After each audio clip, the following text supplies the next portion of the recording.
Hmm? We're good? All righty, it's 12 o'clock, call the meeting, excuse me, the Fire and Police Committee to order, and roll call, please. Bill Jakes, Here? Fred Mogle, Here. Ron Stanko, Here. Fred Levering, Here. and Steve Burner will be absent. Okay, we'll move on to public comment, and let me remind everyone that you have a 5-minute limit. Any public comments today? Yes, Director Kudaevsky, 41 Cardinal Road. And we have one item today, possible removal of the parking restrictions at 47 You need to Cardinal speak Road. up a little bit, please. Item which is on the agenda, possible removal of the parking restrictions at 47 Cardinal Road. I want to refresh the memory of most people here that it was installed illegally in 2018 without any prescribed by the law investigation or study. It was then not enforced by our police. We have 12 documented cases of parking inside this law, inside the zone, all reported to our board of police, and never, ever it was enforced. It's second violation. And unfortunately, our legal advisor, Mr. Hartman, even published 2 advertisements of ordinances where he falsely put that the study was done. The study was not done, and I have email from then police chief Bill, who is telling that there was no study. So Mr. Hartman had to just check it with Mr. Bill, but he didn't. So he's not doing his job. So I think we have to remove it, and just that's it. Thank you very much. Okay, thank you. Are there any other public comments? Well, looks like there are. I'm here. My name is John Cullen. I live at 47 Cardinal Road. Greg is my next door neighbor. Adrian lives across the street. I'm here to talk about the motion needed to approve, table, or deny this parking ordinance. And I know we have some new people in the room, and we have old people in the room. I just want to show you what the signs look like. These are the signs. I don't really like them. I think they're ugly looking, but I need them. And I'm going to spend the next 5 minutes explaining why. This is the major reason why. I mean, how do I use my front walk? How does the mailman use the front walk? How does emergency services get to our front walk? So we go on to page 2. I'm going to try to keep the 5 minutes. If I get close, I do want to get to my summary. It started out very slowly. It started out with something like this, you know, a reminder, a hint. And then it went to maybe 4 cars, and where am I supposed to park? And then it was blocking in 3 cars with 1 space left for my wife. I defer to my wife. She gets the best parking spot in the house. If she wants a garage, she gets a garage. She wants to park there, she parks there. Ready for the next. So then, you know, this has been going on for years. This is before the signs. So we had like 5 years of this before we got our signs. And we've had, you know, 5 years since we got the signs. We got parking with signs on them saying, take your car off the road when it snows. Well, I just want to explain why I street park when it snows. This is my driveway. Greg has called it mostly level. I don't think it's mostly level. And here's an example of me trying to pull out of my driveway. So I don't use my driveway when it snows. And here's a little one of the signs he put on our cars saying, you know, stop blocking our entries. Well, I'm not blocking his entry. I'm above his driveway and I'm below his driveway. And he planted this mailbox here right in the middle of his property trying to create a no parking zone. So just some visuals I think help. Ready for next? So I did street park, and they don't like my street parking. One day when it was gonna snow, I parked up here. And Adrian moved his car, parked it right in front of me with a sign. And then another day when I had no parking available, I parked here. This is my car. And a couple minutes later, here's Greg's car. Now, I'm not blocking his walk. I'm not blocking his driveway. And I don't know why there's a bottle there.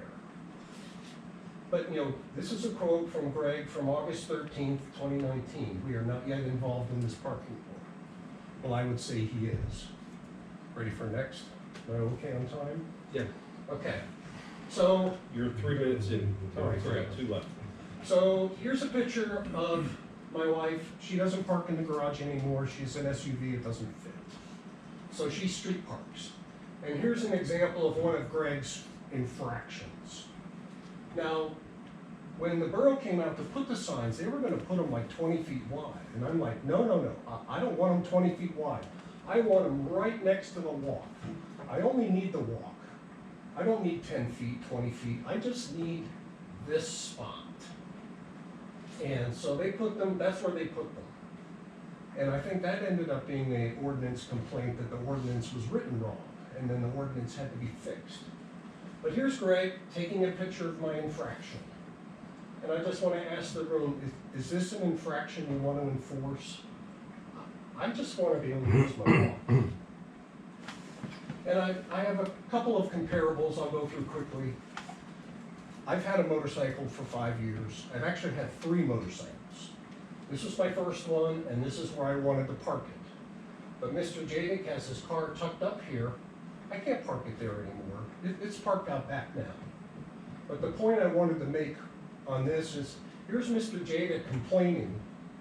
You know, he complained when I parked my motorcycle here, but he parked his car here when I parked my motorcycle there. And this is another example of Jadick parking, saying I've obstructed his sight lines. You've heard him talk, keep blocking my line of sight. We can go on. And I just want to say, for my comparables, we're not the complainers. We've been quiet. We've had very little to say. But, you know, it's been a circus around our house for like a couple of years. Here's construction people parking in the middle of the street, wrong way parking. Mr. Cullen, you need to wrap it up. Okay, next page. So, today my walk is not blocked, but in its place now we have a stored vehicle. He has parked this truck here for 6 months without moving it. And before the truck was here, the Mini was here. So my ask is, I would like to keep my no parking zone, whatever it takes. If it's a dropped curb ordinance we need, but I would also like to introduce an idea that we have a no storing cars on the street. All right, thank you for giving me the time. Thank you, Mr. Cullen. Are there any other public comments? Yes, sir. Can we go back to those pictures, please? Because we have also. Can I object? Are my pictures? No. Yeah, no, they're public. Right now, they're public property.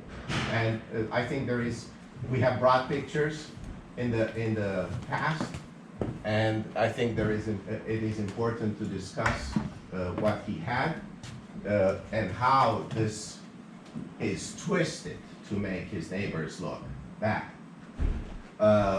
It's not our fault.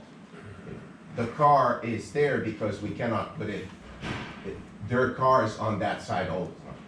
But anyway, going back, can we flip back, please? If I had known, I would have brought my own pictures here. So first of all, to finish what Greg said, the signs were placed at a time with absolutely no documentation. We filed right-to-know requests as to what was the reason for that. There was no complaint, no documentation whatsoever. That is the main complaint. We also protested. We sent both myself and Greg letters when this was to the fire and police when this was approved. the letters were not presented, were not filed, were ignored. Nobody discussed about what we placed in the letter. No study was done. Not only that no study was done, but there was also, Mr. Jenks said recently when we had a study showing that there are problems at the turn, the borough engineer did a study.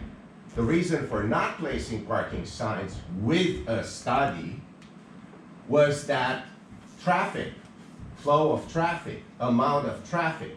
Well, nothing about flow of traffic or amount of traffic was considered when these signs were placed. I also had, a few years before this, a request. I paid a lawyer who looked into the matter and used exactly the same reason that Chief Phillips used when we were just discussing about the Stonehouse line of sight exiting our driveway. Mr. Cullen was always parking right there, blocking my mailbox, and the picture is there. I've submitted this in the past. Again, if I had known, this is right there. Go back. You see this? Right in front of the mailbox. I did not plant the mailbox for him. That's where our walkway is. The mailman, to get all the way up to our door, You have 2 minutes, sir. yes, sir, takes a long walk. And for us, we check the legality. It's legal to place the mailbox at the street. As long as you don't have 2 mailboxes, you can put it at the street or at the door. Instead of, we never liked, since we bought the house, the fact that sometimes in the middle of the night somebody was throwing something in which would land in the house. We thought it wasn't safe. Just put it there. I drive by, I pick my mailbox. All these pictures are doctored. So this driveway has lesser pitch than Cardinal Road. His claim that he can only park on the street in front of my mailbox when there was plenty of space to park everywhere else. He was parking here.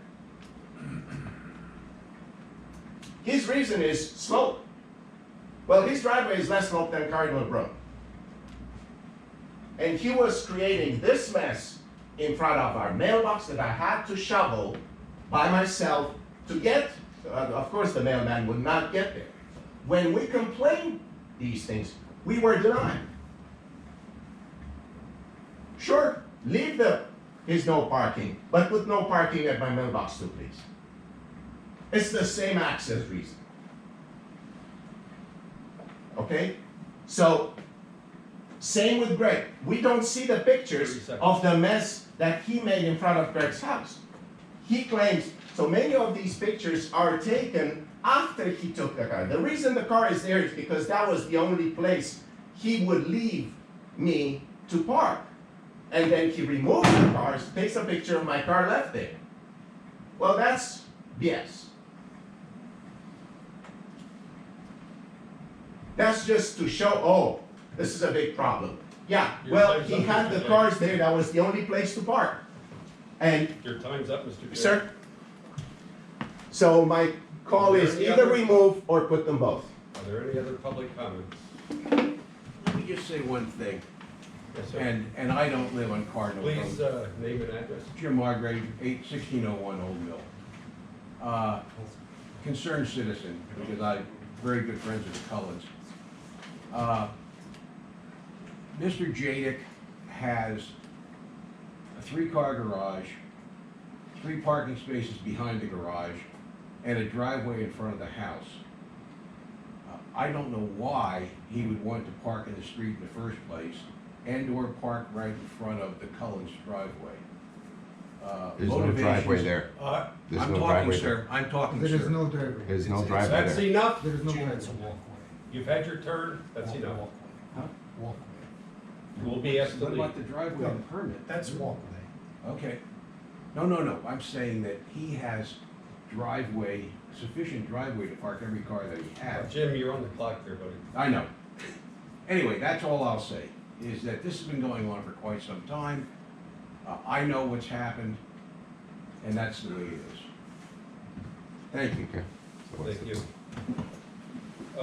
We will be discussing this matter later in the agenda under the police department, but I'm gonna say it right now. Public comments have been made, everybody has had their turn, now it's council's turn, okay? There will be no interruptions, there'll be no contested, okay? There is, we're gonna politely ask you to leave. Okay, moving on to fire department. Good afternoon. For the month of January to date, there has been 126 responses consisting of 8 fires, 22 motor vehicle accidents, 32 QRS medical, 21 hazardous conditions, 40 alarm activations, 2 smoke detector installs, and 1 fire police call.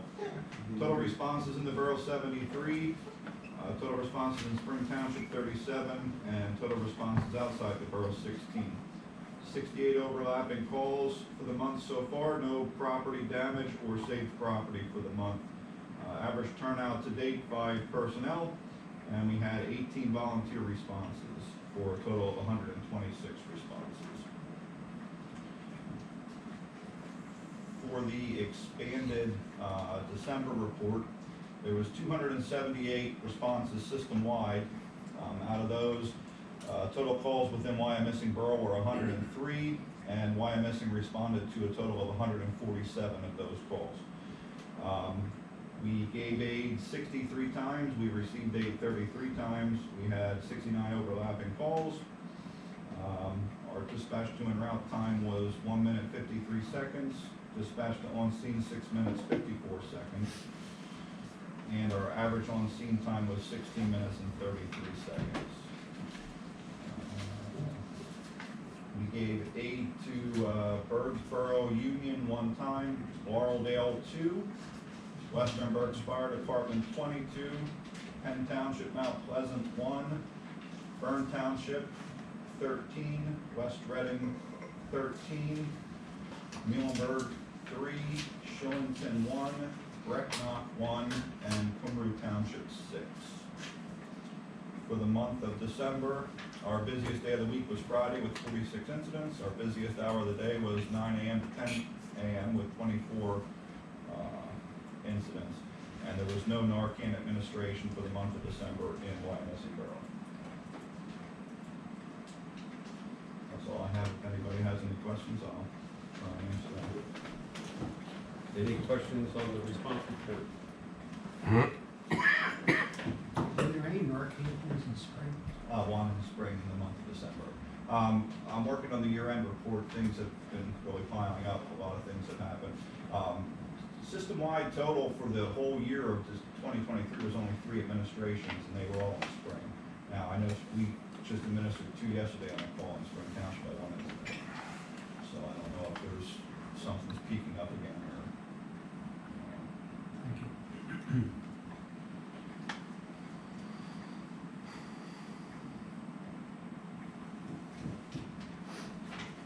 Okay, you wanna move on, discuss the fire chief?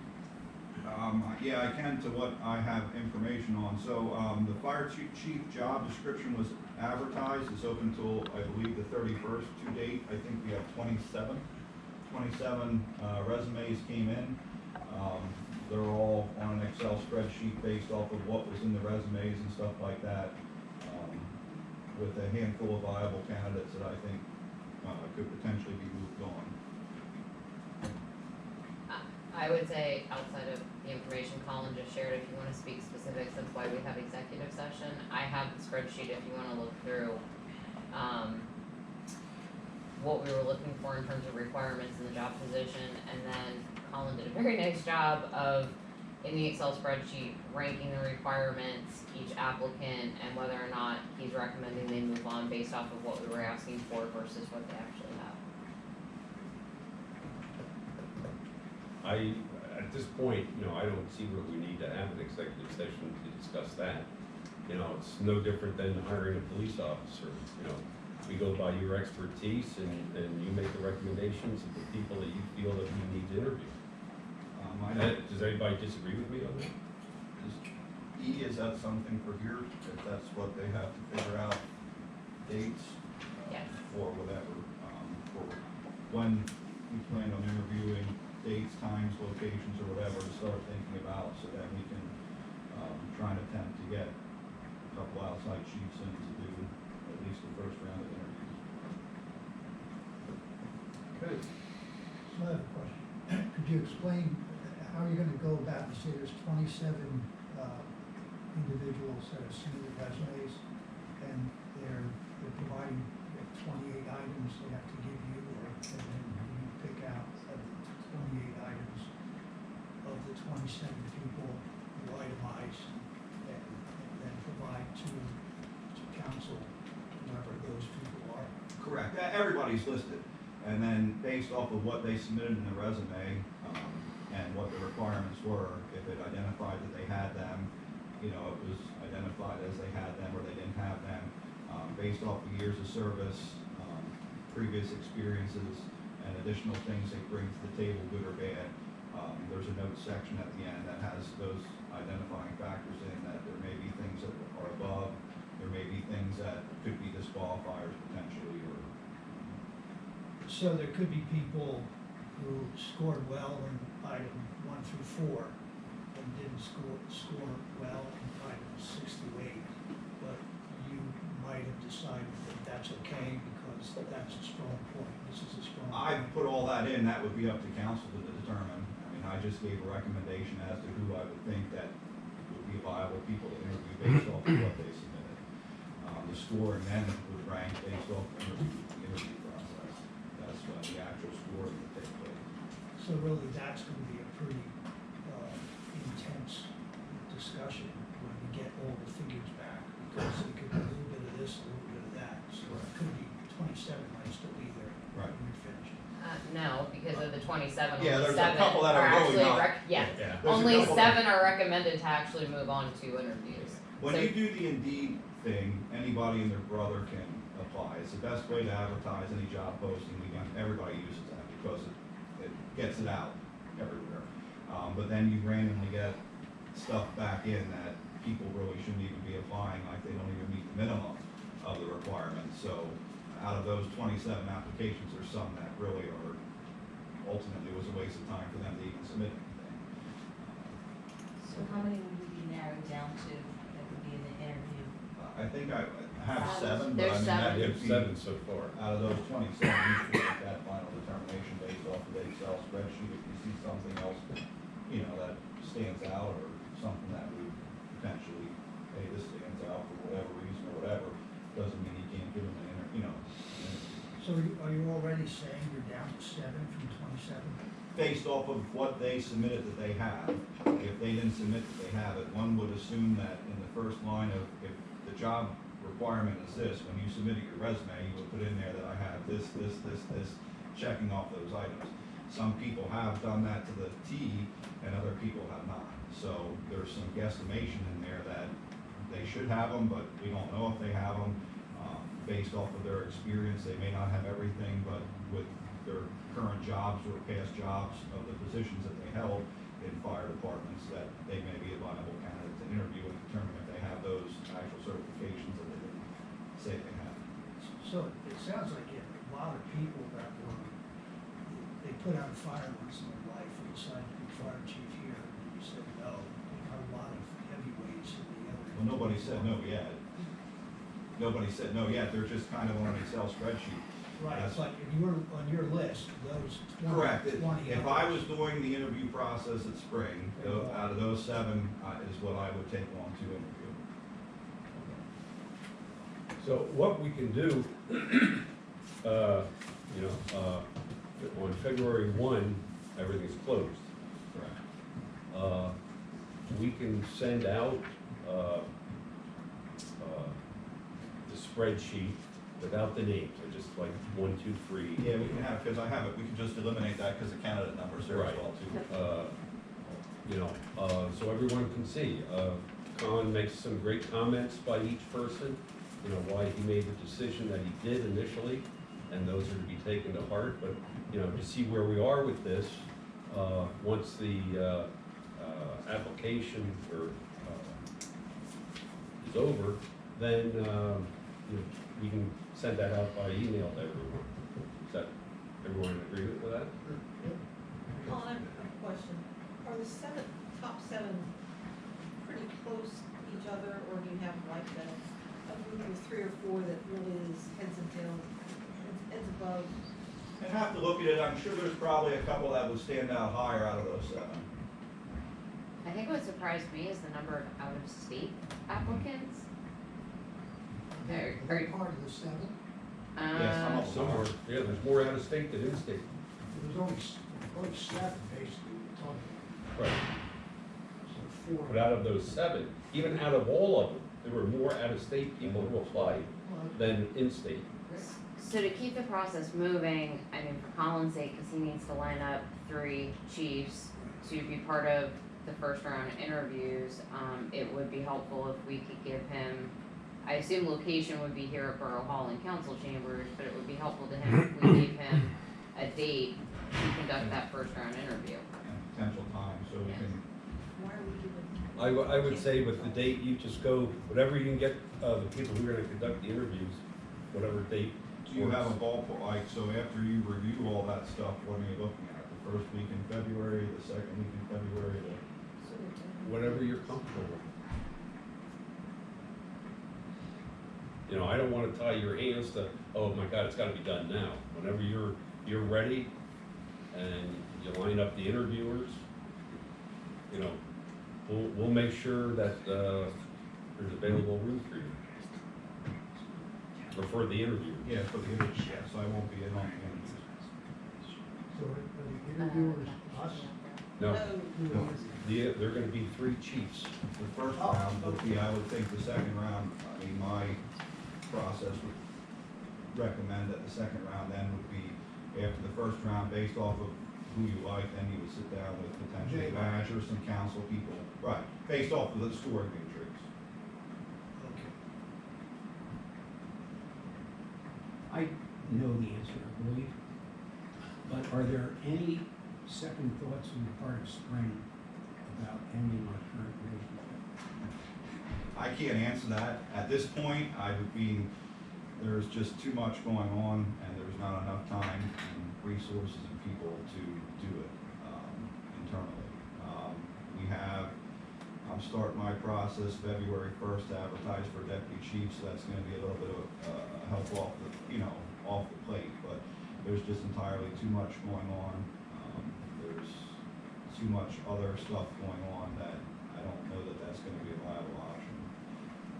Just an internal, and I mean, that's something we can discuss, but that would have to come from the board of supervisors and the manager. And I'm not sure that they're interested in doing that. I think they wanna focus on spring for a little bit. Not, again, my stance is a merger is the way to go. That's what is the right thing to do, but I don't think now's the time to do that. So maybe in a couple of years when there's some people at both places and there's more hands in the pie to be able to make that work and make it work correctly, because you really only have one shot of doing a merger. You wanna make sure it's done right. So I have a question for you. Of the seven people that you have identified, have we identified the 3 chiefs yet that are going to be part of the interview process? Now, I'm gonna reach out to the PA Career Fire Chiefs Association, and that would be statewide to try and get 3 chiefs to come in. Right. So on that subject, since we have 4 of the 7 are from out of state, it would seem appropriate that of your selection of chiefs, that the idea of having a chief come from Florida or whatever should not be a disclaimer for this guy, that your chief should be willing to accept the best guy wherever he comes from. I would think so. There's gonna be one potential issue, because one of the applicants, was very big into the PA Career Fire Chiefs Association. So, I mean, he would be known by all those people, but again, I don't think that would be a merit for something to be, I mean, they should be, whatever, the list is there and they're asking questions, they should be scoring off of those questions, and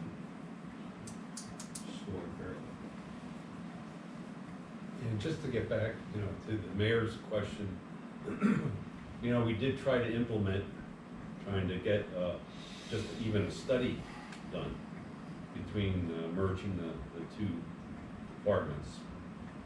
And, that didn't go very well. And it wasn't from the lack of, effort from Wyomissing, so, and I'll leave it go at that. Is there a motion necessary? So we do need a motion to approve, recommend the council to approve the interview process for the fire chief's position. We're gonna remove the interview dates, because that's gonna be up to the chief too. So I will entertain a motion So to, Second. motion second. Any further questions on the motion? Hearing none, all those in favor? Aye. Opposed? And the ayes have it. Thank you, chief. You're welcome. Western Berks Ambulance, Tony. Hi. So I apologize if we do have a new report that we've got out. There were 278 calls from the borough of Wyomissing. And we're working on getting the formatting corrected. You have a breakdown of the disposition of calls there, with transported their lights and sirens being the top one. And again, we always want to try and transport or go without lights and sirens because that's the national standard. You have the breakdown of where we go to the facilities right next to it, 88% going to Tower Health. On the bottom, next section, you have where the calls came out by shift and the level of service of the calls. So how many were advanced life support, how many were basic life support, how many of them were downgraded, and 3 were others. Getting to the next section, you have the nursing home calls of these are just nursing home of the 278. So 5 were Country Meadows Building 1-1, 19 were Country Meadows Building 2-2, and 38 were Highlands at Wyomissing. And the Highlands at Wyomissing, we don't narrow down because it's a little too hard because of the multiple sections that they have. Everyone just puts the Highlands of Wyomissing in the PCR section. In the following section, you actually have a breakout of what units actually responded into calls into the city of from Wyomissing Borough, with 6521 being the most, which is the truck that's based out of West Reading, or 6522, which is based out of the fire company right now. And then the breakdown 1211, which is out of the West Lawn Station, and so forth. If there's an A in front of it, means it was an ambulance. And if there was an I in front of it, means it was an intermediate truck staffed with an AEMT and an EMT. And then the S is the squad supervisor going to a call. I included our Narcan administration, but this is for system-wide for the month. So there were 5 administrations. As you can see, we had the 1 in Spring Township and 2 outside of ours. And pending the mayor's already question, there were 90 for 2023 for us giving Narcan. That doesn't include police doses given, that doesn't include fire doses given, and if you need more, I have some in the office. We have the push dose ones, the nasal ones. So is there an accumulated number from all those organizations that you have? We can't, the unfortunate thing is we don't have a single reporting database that we all report to. So we can only take it as Colin has his number, 2023. and then how many the chief has, and then we can probably get that number for you. And So add them that together. would be helpful to know whether we're going through the roof or what's happening. We had a county EMS system that could be done. Below that, you have our shoot times, dispatch to responding to on scene, and our average on scene time. Again, we like to be off scene within 20 minutes. Our goal is 15 or less. We want to be responding within 1 minute and 30 seconds, and we're 1 at 8. And then again, the idea is, and with the 10 minutes responding to scene is, you have to understand that most calls we want to drive to, we don't want to be traveling with lights and sirens. The idea is to travel normal flow, ready stated speed, unless it's a serious call, and they will. So most calls are that way. And then you have the breakdown of our monthly call volume for the whole service area. And as you can see, it accounts for 19% of our total call volume throughout our call region. Where Spring accounts for 24 and West Reading accounts for 11. I thought I was a great breakout of it. And then a call by hour of day. kind of where the calls were and stuff, so. We'll be kind of massaging this report for a little while as we get more into the database, and hopefully, within the next few quarters, there'll be a way that we'll be able to put this public, and you'll be able to see it publicly on a public facing website, that the residents will be able to see it all. Very impressive report. Trying to leverage the software. Are there any questions for Tony? Okay. Thank you very much, sir. May I ask one, with your rebuilt building, how would you describe your facilities today? Adequate to what you need, or what? Well, I would say no. The rebuilt building was a temporary, we still have a bandage. There needs to be a global plan that we need to put together that, in my opinion, is if we were to spread out and have more of a, like, if we build a new fire station over near Broadcasting Square, we should put in mind that we're making it a complete public safety center.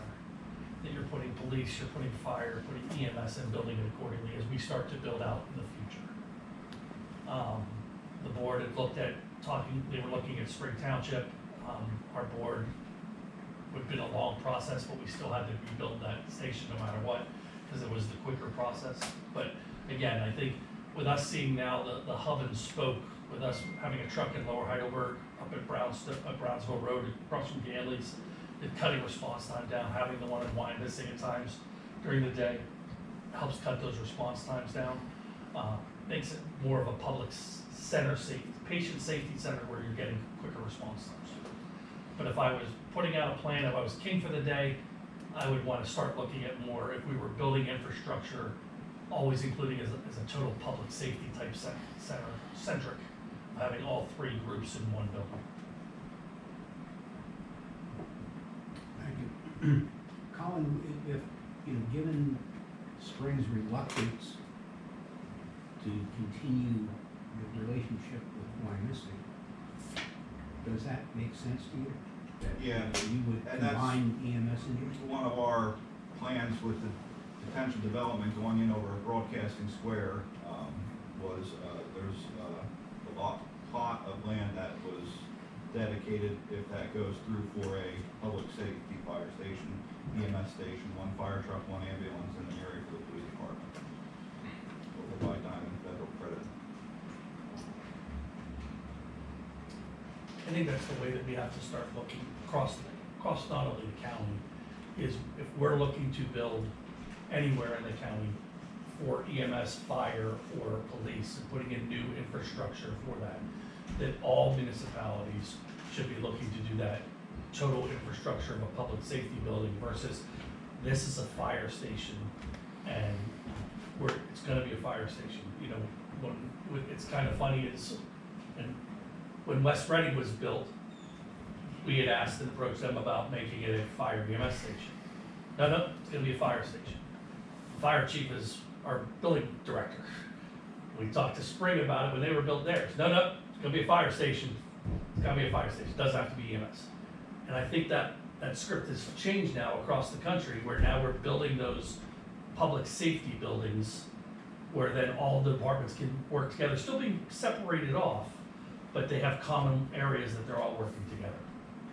There's not a prevalent of land available, and you don't want to take land by eminent domain and tax base. So where there is land available, that should be looked at if you're going to build something that you're going to try and incorporate everybody, because it's going to be the benefit for everybody. It's going to stagger pieces, different locations or whatever.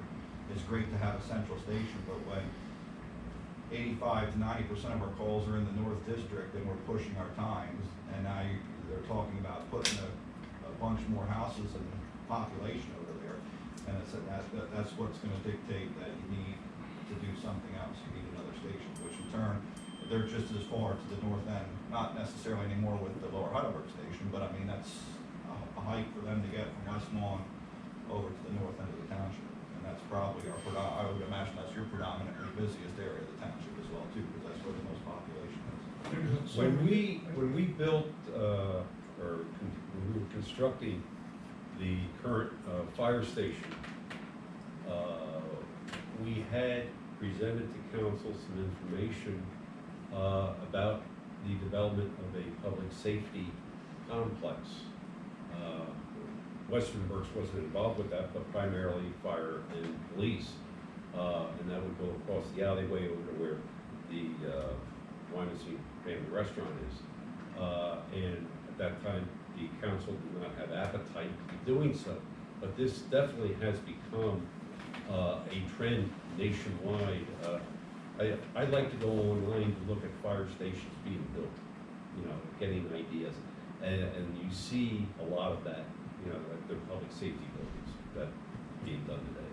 So are you trying to evolve like the 911 center for all the EMS operations, or are these separate standalone facilities that have their own vehicles in that location, or would you dispatch from the central location to everyone else in Berks County? So right, the way it works now is we have a central location of dispatches. We have DES, which is up at 183 at the old, what is it? GPU.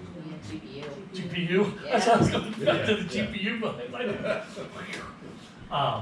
But if I was king for a day and building a new infrastructure for the county, I would be looking at strategic locations across the county where you would have public safety buildings across the county, rather than my township has a firehouse and a police station and an ambulance station. I'd be looking globally, saying, here's the best served area, here's the best served area, here's the best served area, and boundaries are kind of skewed. But if I was looking at our area, Why don't we yes. keep going? Because we're not, this really does not affect us at this point. Yes, And if I was we're king kinda for a getting day, off- I off would track have here. multiple stations in our area to be able to do it if we were built that way. Any other questions for Tony? Okay, thank you, Tony, very much. On to the police department, chief. Good afternoon, everyone. Handicap.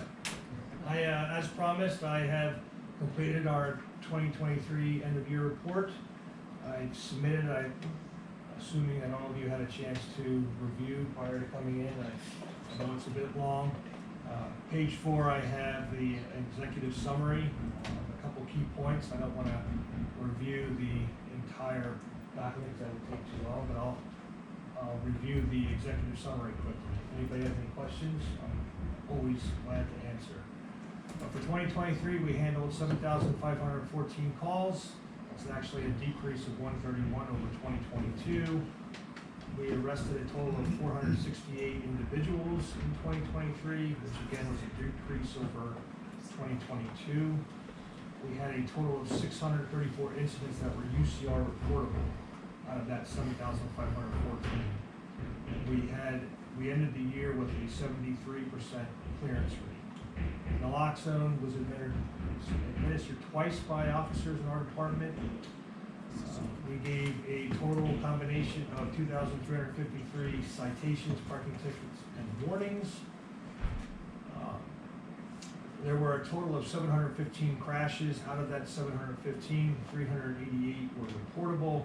Were non-reportable. 221 were reportable. We also had 2 fatalities throughout the year. In addition to that, those numbers that get up to 715, that would include pedestrian accidents and hit and run. I realize that those 3 numbers don't equate to 715. We patrolled just over 100,000 miles and utilized just over 10,500 gallons of fuel. We brought in through our fine monies and requests for reports and billings for alarms and overtime reimbursements, $148,065.55, and the overall department expenditures total $3,328,220. Again, I don't know if anybody had time to review the entire report. If you have any questions about any of it, I'd be glad to answer at this time. Very well done. Very informative. I will be, as I've done in the past with the reports, I'll be putting it on our site so people will have access to it.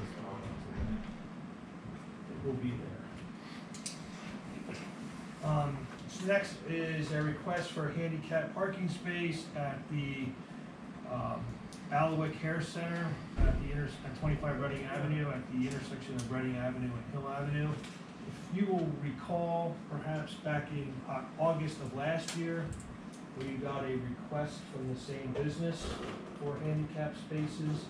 It was denied at that point by this committee because of the lack of parking that is there now with the 900 block of Hill. There's no parking in the residence right there, and the fact that people that are clients coming in, they're not always there that require handicap spaces. The request was made again. The individual that made the request, Terry Bear, has provided copies of certain clients that have the handicap spaces and placards requesting these spaces because of the parking that has diminished because of the no parking restrictions placed in the 900 block of Hill. I know she's contacted the borough manager several times, upset over the parking that has been reduced there. I guess a lot of her clients utilize the parking lots, which the businesses that are there now have notified the area residents and other businesses that they cannot utilize those spaces any longer because they need them for the customers of their businesses. And the 900 block of Hill Avenue is in the process of getting posted for the no parking, which was passed by council. So she has made the request again, and I'm bringing it again before the committee to see if you have an appetite this time to provide a handicap parking space there in front of that residence, or that business, sorry. It's your recommendation, Chief. If I could just make a couple of comments before you get into your recommendation. After this was said, that we were gonna do restrict parking on Hill Avenue, I did happen to notice that she had two very fancy no parking signs that were screwed into borough trees that she took on herself to make no parking areas. She was informed by Michelle to remove those, which she did, and then put them on stakes and drove them into the ground. It was creative. And again, was told to remove those. I then received an email from her, and we had some constant communication for a few days. And I informed her that, if a handicap space were made, it would not be for her clients. It could be for anyone. And she did not like that. Why can't I have a reserved space for my clients? I said, because we don't do that. Or we'd be doing that for every business in the borough. And, I gave her some suggestions of what she could do, where she could park, her clients would park, which would be anywhere on Reading Avenue, the parking lot across from the Met. There's numerous places, but she felt those were all too far away. So this is where we are, now with it. My only concern is, what did we do on Penn Avenue when somebody requested? Wasn't it the barbers wanted to? Those have been, I don't know. They've been there since I started here, so I don't know what the. Or is it just that we only allow one per block? You allow one per side per block. Per side per block. So if it's a two-way street like Penn Avenue, one on each side could be the block. I thought somebody requested a second one on one of those blocks. And we turned it down. Denied that second. Right, exactly. On the same side. If it's the same side, yes. Yeah, I am not opposed to this, but, to enhance her business, I'm all for free enterprise. And, but I'm afraid she's gonna take those nice signs that she had and she's gonna hang below that, no parking. And since we don't have a parking enforcement officer, it's just by chance, one of us is gonna find it. And then she'll take it down and hang it back up again. To clarify, the signs actually didn't say no parking, they said parking for clients of Bailiwick Oh, only. okay. So she actually created her own reserved Highway. parking area. So, She has no parking on her property. No. She has the ability to create off-street parking, but does not want to do so because of the cost. she has a garage. She has behind space her. to do so, but does not wanna incur the cost. I also pointed out to her in addition to parking on Reading Avenue, cause she's on the corner, so she fronts Reading and Hill. In addition to parking on Reading, because she's right at the corner, across the street, the whole 1,000 block of Hill Avenue is open for unrestricted parking on both sides. Are there any timed handicap spaces in the borough? To anybody that gets one, I could park there forever if I have a handicap sign. As long as, if the vehicle is displaying a handicap placard or registration, it can utilize handicap space. It's in the application that it can be utilized by anybody. But what concerns me is what concerned me the last time was on Reading Avenue, there are several homes right there in that block, and there is not a lot of parking.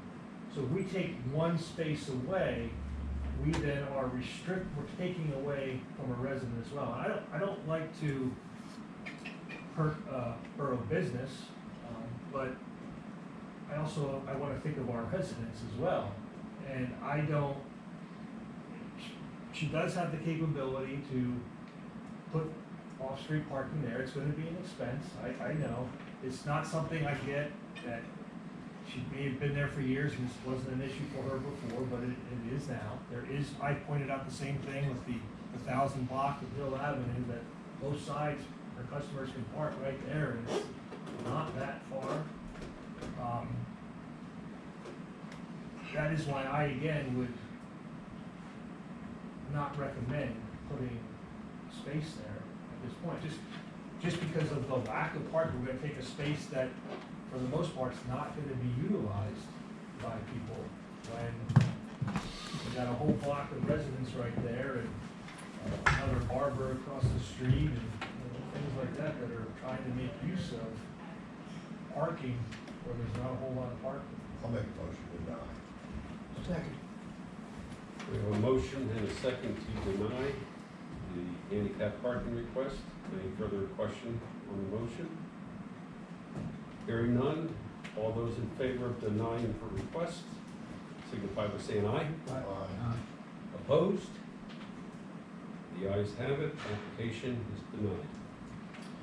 I just wanted to give everybody a quick update with Officer Selecki. Officer Selecki has completed his probationary period as of the 23rd. He has done very well during his probationary period, and I would not be recommending or any kind of extension or anything like that. So, when he was hired, it was January 10th of 22 that council gave the authorization for both he and Officer Figueroa. Officer Figueroa, if you recall, started that next day because she was starting the academy the next week.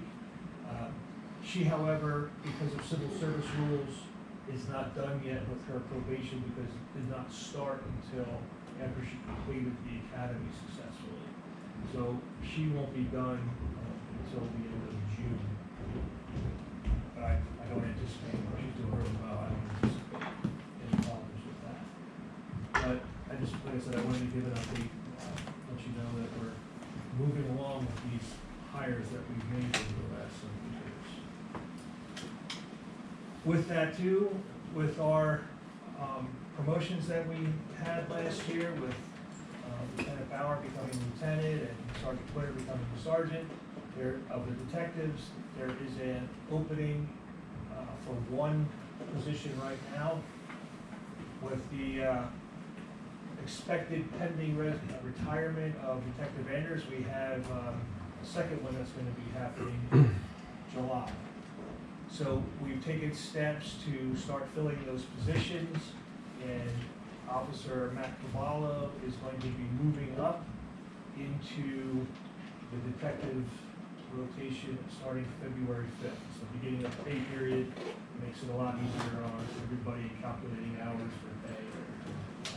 So I guess that is next week, he'll be moving up into the detective position.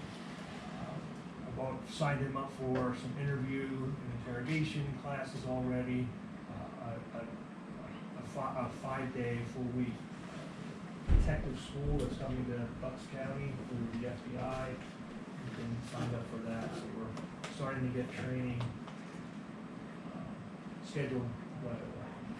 There'll be a lot more of that as we get into that position. There's a lot that they do and have to be trained on. Next, I have on the agenda a discussion about the homeless population. It's come to my attention of some questions about some of the homeless that are within the borough. So, a couple of things. One, homelessness, we have to be careful. We can't criminalize homelessness. It's not illegal for a person to be homeless. That being said, a homeless person is still subject to all the laws that the rest of us are. So there are things that they may be doing that they could be subject to an arrest, a fine, something like that. Where it becomes tricky is when it's on public property. They may be sitting on the bench right there at Park and Penn, in front of the Wawa there, or one of the bus stops, that type of thing. That does not necessarily, that they're not violating any law by doing that. So we have to be very careful as a police department, as a borough, what we say a homeless person can or cannot do. We cannot violate their rights. So there is a case that came out of the Ninth Circuit a couple of years ago that made things really difficult for communities to deal with large homeless populations. And it's kind of going back and forth in the courts. You hear talk about the issues in San Francisco, California in general. That's part of what made it such an issue is the Ninth Circuit covers California. The Supreme Court has agreed apparently to hear that case sometime this year to determine what cities can and cannot do, what towns can and cannot do with these populations. You may have seen in the news recently some issues that Pottstown has been dealing with. I spoke with their chief of police to see what they have done, and a quick story about what the background is there is Pottstown has some property that they didn't realize was theirs, but has since learned, and they wanted to try to clean it up, and there was a rather large homeless community that was in there. And they were trying to get them to move on, and they were not moving on, and it ended up in court, and the courts have said that they can force the people to move, but they can't arrest them to make them move, or threaten arrest to make them move. So they're in a little bit of a conundrum as to what they're gonna do. When I spoke to him, he told me that the majority of the people have actually moved on. There's still a few there, but their plan is to just go in and start doing some of the work that they're planning on doing to that area. They also have a community in Montgomery County with, there's a large homeless encampment that's on Norfolk Southern property, and Norfolk Southern has said that they can stay there. So apparently that's where a lot of the homeless have gone. So we have had an issue recently where there were some homeless in a small encampment on Norfolk Southern property. And I spoke with Norfolk about it because it's their property, so we don't necessarily, we can't just go in there and say they're trespassing if Norfolk Southern says that they can be there. When they came out and took a look at where they were, what Norfolk is worried about is these encampments being within, I think they said 60 feet of the railroad tracks. And this one in Montgomery County apparently is not even close to that, it's a large area. But here in Wyomissing, they were practically on top of the tracks. So they have asked them to move on and gave them a couple days to gather their stuff and move on. I know that the group that was staying there had not moved on, and Norfolk has come in and started cleaning the stuff out. Because they don't want people getting struck by trains being that close to the tracks.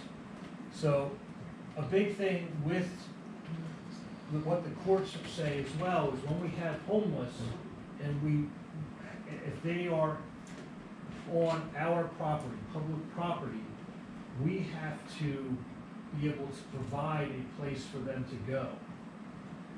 So I've been in contact with the shelters that are located here in Berks County. Berks County, we have an organization called Coalition to End Homelessness. Berks County Coalition to End Homelessness. They deal with the shelters in Berks County, which are the Opportunity House, Hope Rescue, Mary Shelter, and Safe Berks. I'm trying to get from them some information that we will be able to give to those members of the homeless community when we have contact with them to say, here are contacts, here's where you can go to try to get some help. Still working on that, I haven't gotten that from them yet, but it is what I'm working on trying to do. So what I think we need to keep in mind is if they're on private property or public property. If they're on private property, then the owner of that property will have to tell them they cannot be there. If they were to come back, we could then deal with that type of thing. If it's on public property, some of the things that, when I talked to the chief of Pottstown, some things that they have done. And we're not necessarily at a lot of this yet, but apparently this were issues that they were having. They passed an ordinance that made sidewalks for pedestrians only. You're not allowed to set up any type of, what did he call it? Structure on a sidewalk.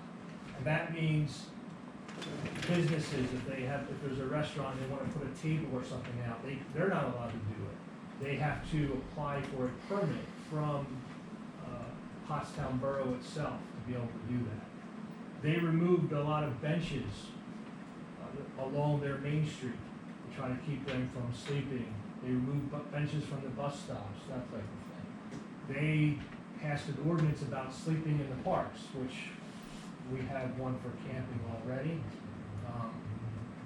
So if it gets to that point, again, I don't know that we're necessarily there yet, but if it were, those are the types of things I think the Borough Council would have to look at to give us some teeth to try to move them on if they're not moving on voluntarily, or we're trying to get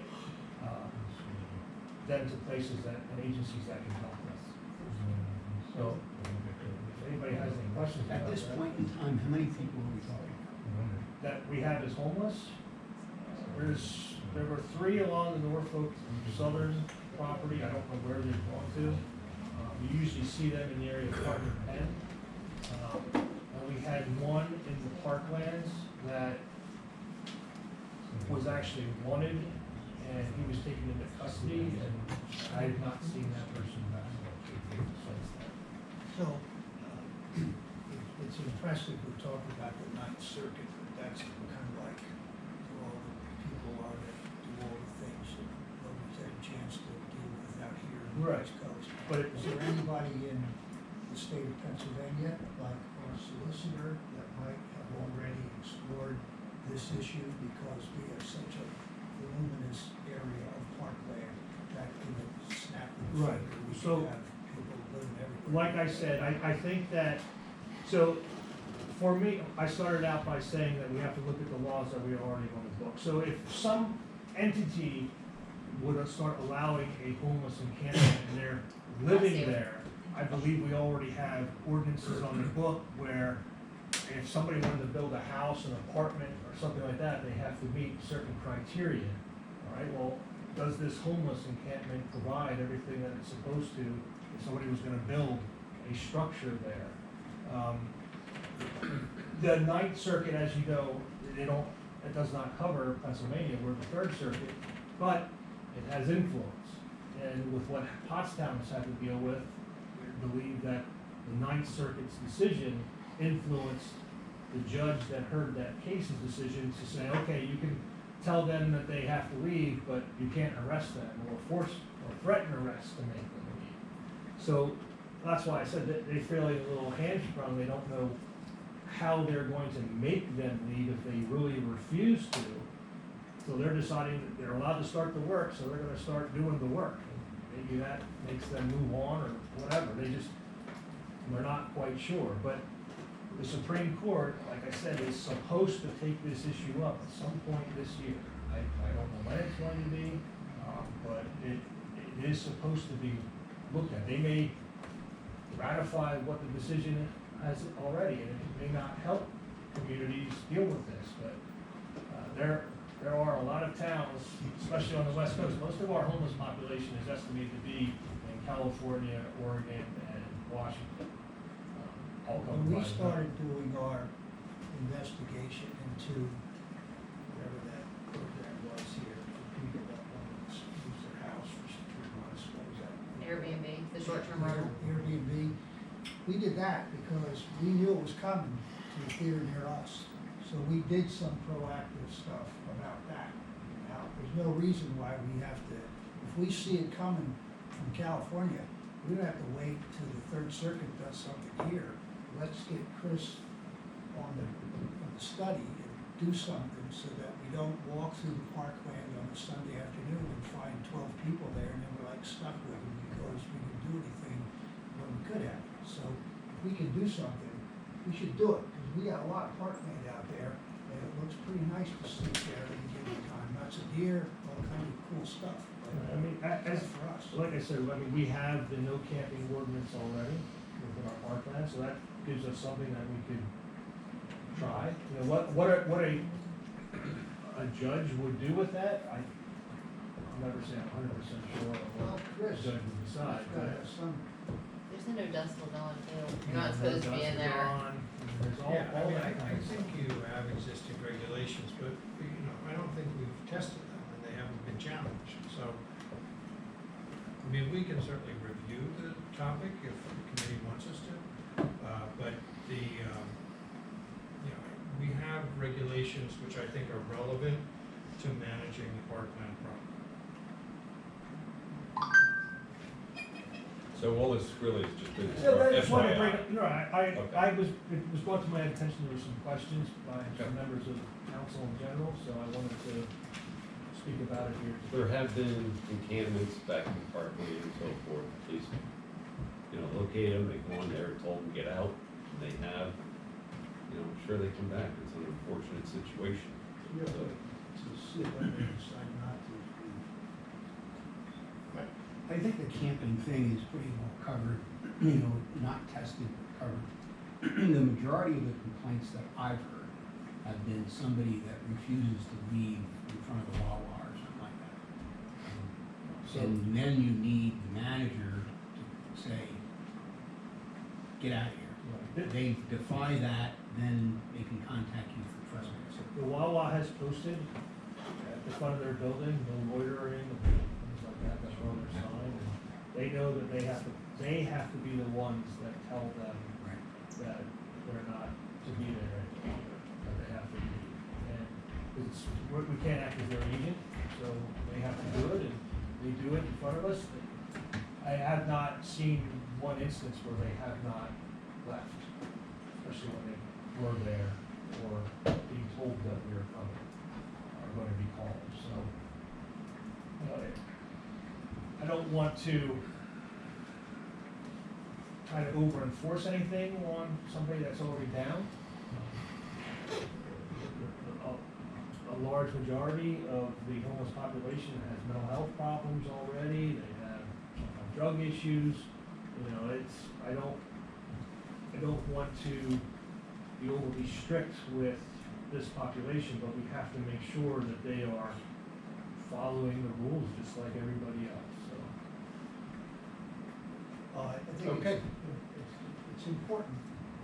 My wife and a lot of people use the parkland, and having people at 6 o'clock in the morning using there to run or ride a bike, we can't be too open about this stuff, because there are people that are living here that don't want to be raped and beat up or whatever happens, and it usually doesn't happen from the president of Clartech. It's usually somebody that's down in their luck, or we're trying to take care of them.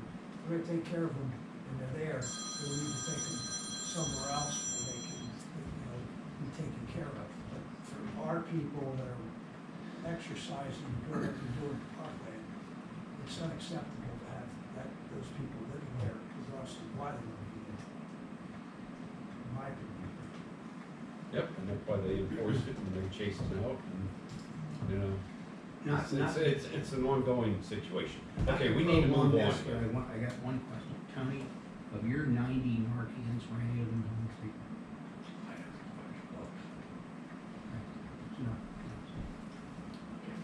Okay. Moving on to Cardinal Road parking restrictions. I have one objection on Sunshine Act before you go there. It is on Sunshine Act. May I? What's your objection? The fact that I look now in the documents that were posted on the website, this situation was not posted. His documents were not posted. We were taken by surprise.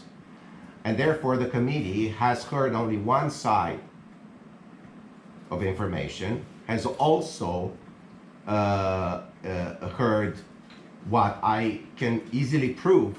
There are some doctored arguments. I'm not gonna say they're doctored pictures, like they were with the Stone House, but they're doctored arguments. All right, Mr. Gatic. And therefore, let me just finish 2 seconds. You're seeking additional public comment. This is No, I'm not a not. sunshine law violation, Mr. Gatic. You did not publish the documents The documents like that were you say you're provided doing. by Mr. Cullen were his documents that he brought to the meeting, just like you have done many times, Mr. Kotarski has done many times. They are not the there borough's were- documents. The borough satisfied the sunshine law by including in the posted agenda this topic as it appears on the screen. But we're also posting the documents now as per ordinance that was accepted. So my point is, we should probably look at doing this differently, because here's the problem that You're happens. asking Therefore, for I'm asking you to table to allow Mr. us Jady, please sit down. to give you, We are not in violation of the Sunshine Act ordinance. okay? Thank you. So, the last on the agenda is the issues with the parking on Cardinal Road, specifically the no parking in front of 47 Cardinal Road, the no parking signs that are there.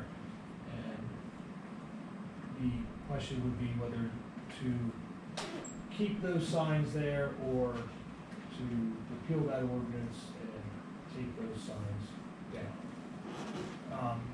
This has been an issue that's been going back for quite some time. I was here with the agency when the signs were put up, and I was not in the know as to how that all was going down. I wasn't in the meetings or the council or fire and police when it was discussed. I will say this, I looked up under Title 67. And Title 67, section 212.114 talks about stopping, standing, and parking restrictions. And it gives the reasons when a parking restriction can be put into place. And in looking at this, there are some that I think could apply to having no parking on Cardinal Road. However, I don't believe they apply to this specific incident. having the no parking just in front of 47. It would have to be a whole side of Cardinal Road. And what I'm looking at is, number one, it states the distance between the center of the center line pavement markings or the center of the roadway if the center line pavement markings are not present, and the curb or edge of roadway is less than 19 feet on major arterial highways or less than 18 feet on other roadways. It falls into that, so if it's less than 18 feet from the center of Cardinal to one of the curbs, we could restrict parking. But again, that would have to be the entire side of Cardinal. The second one that may apply is the street width is such that if vehicles are parked along one or both curb faces or edges of the roadway, two vehicles cannot move abreast of one another in the same or the opposite direction without one yielding to allow the other vehicle to pass. So it has been my experience on the few times that I've gone there and there's been traffic or cars parked on both sides across from each other, that if two cars were coming, you're gonna have to yield, because both cars are not gonna be able to fit down Cardinal Road with cars parked on both sides of the road. But again, that's going to say that the entire side of Cardinal Road is going to have to be posted as no parking.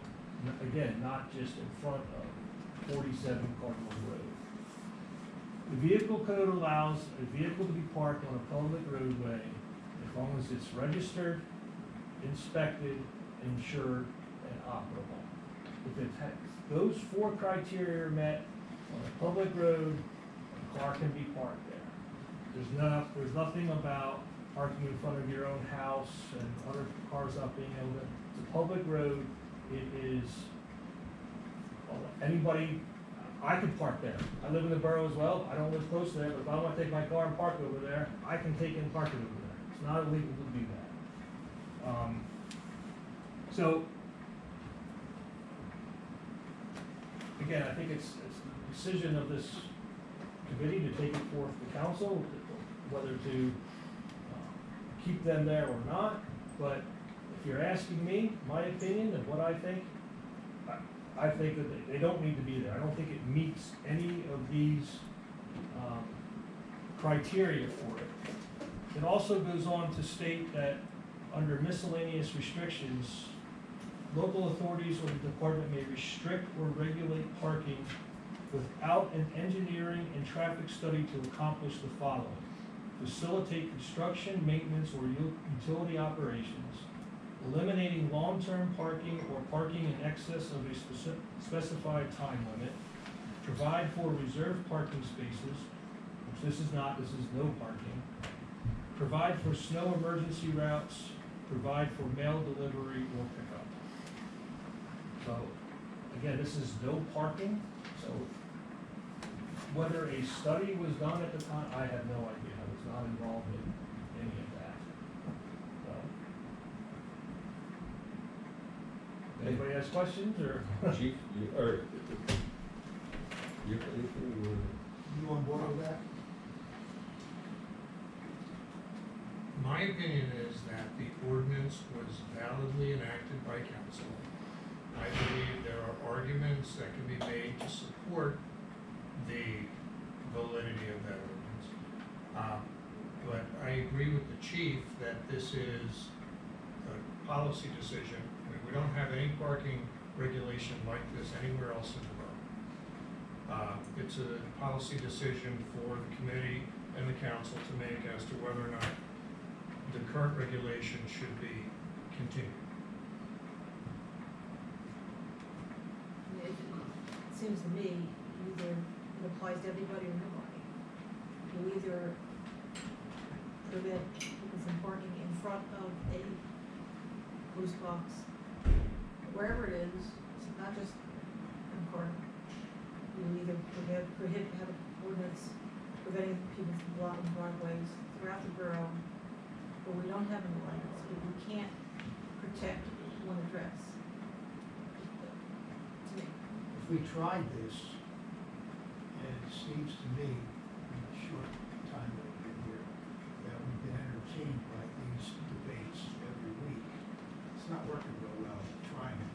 So it seems to me that the chief has the right way to go, nothing. And that way, we can't be any worse off than we are by having to try to fix it, because we couldn't fix it, so let's let it go the way it's supposed to go. I just want to give a little background for those who may not have been with us at that time. That this ordinance was enacted in 2019, and the purpose of it was there were some medical issues, and we, as council, had addressed those issues to allow access, specifically in winter time, to that issue. So that's how this all came about. We already discussed there's been a formal study done. The accusations that the police department was unresponsive, that council is unresponsive to these claims, I think it's worth noting that from the years 2019, when this ordinance was enacted, through 2023, there were 41 calls for parking complaints to Cardinal Road. So we have responded. I just wanted to say that for the sake of transparency and to set the record straight that we do respond to calls. Mr. So, Chairman, can I also point out, just from an EMS standpoint, that some houses, and this is for all borough access, that there are houses in the borough and in the township and everywhere that don't have access for us, that only have that front walkway for us to access. They're blocked, creates a nuisance problem for us. So blocking them, that creates an issue, trying to get the litter in or anything else. But that's everywhere. There's an issue here of consideration. Courtesy. And courtesy for yourself and your neighbor. Now, if you don't want to play nice and be a good neighbor, well then, it's not up to local government to force you to do that. Yes. Yes, I agree with you. I agree. Thank you. The issue is, that everyone, all three properties have ample parking. Ample parking. They just wish to stir the pot and irritate the other. So, if they want to continue to do that, then fine, do it on your own. But we're done with it. So, with that, we have a recommendation by the police chief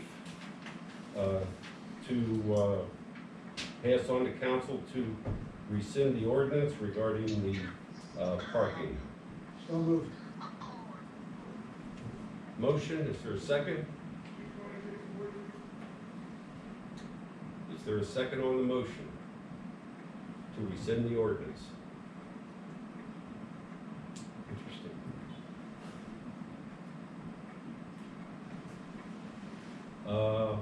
One more time. I don't know what you need to do this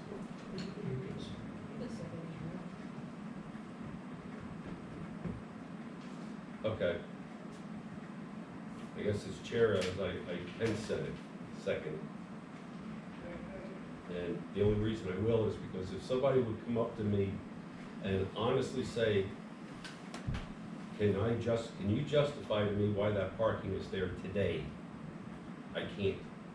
I could back years ago with medical issues, but not today.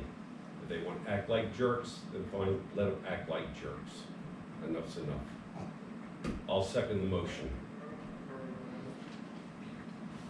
All those in favor? Let's have a raise of hands. I couldn't identify how many. 1, 2, 3, 4. 4 yeses. Nays?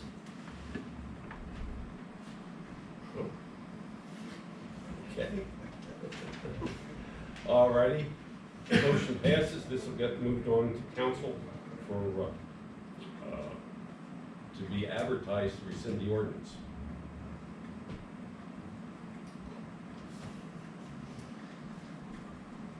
In the meantime, it is still enforceable. Anything else, chief? That's it. Okay, Westside Emergency Management, Tom. Couple of quick reminders here. Wednesday night or Wednesday morning and Wednesday night is the class for emergency management for elected officials. I have a list from Wyomissing as at least at this point who is going and when. That's fine. You don't have to take it every year. You feel like you're in It's not bad to get it, I'm gonna do the thing in the morning, yeah, just to, it's not bad to just refresh yourself. Yeah, it's good for that, I must admit. So there's a virtual, there's virtual information which Michelle had, I guess, passed along to everyone, so that should work out. There will be a February date which will schedule for visitation to the Emergency Operations Center at Spring Township Fire Station. That's our central headquarters. And I will publish that date and give everybody plenty of notice for that. We're currently in the process of repairing the phone line here. I don't know what they, Switch is ordered, it's gonna be under here instead of over there, so all you gotta do is plug the phone in and you're ready to go. okay, well then we're almost ready to go. The phone system, there was a connection over here on the wall that apparently got somehow disconnected in the basement, I guess we'll say. There's an issue with the actual switch and the cabling, so instead of trying to track that down, it's just easier to connect it to the That's existing fine. cabling. All right, good. Okay, and I will report that all the resolutions from all the towns in the agency have been filed, have been officially filed with the county for the current hazmat mitigation. We're all done, we're all in the game. That's it, unless anyone has a question. Okay, thank you. Any questions for Tom? Okay, great. I don't believe we have anything for executive session. I only had that on in case you wanted to talk about the fire chief applicants. Right, and I don't think need to at this time. Motion adjourned, second? We are adjourned, thank you very much, one and all.